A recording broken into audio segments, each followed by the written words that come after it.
Early legislative elections were held on 30 January 2022 in Portugal to elect members of the Assembly of the Republic to the 15th Legislature of the Third Republic. All 230 seats to the Assembly of the Republic were at stake. On 27 October 2021, the budget proposed by the socialist minority government was rejected by the Assembly of the Republic. The Left Bloc and the Communist Party joined the right-wing parties and rejected the budget. On 4 November 2021, the President of the Republic, Marcelo Rebelo de Sousa, announced a snap election to be held on 30 January 2022.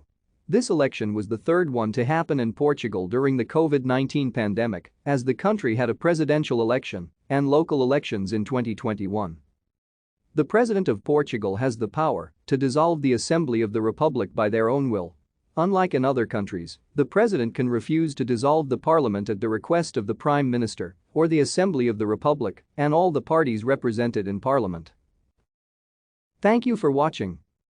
Like and subscribe if you would like to view more of our videos. Have a nice day.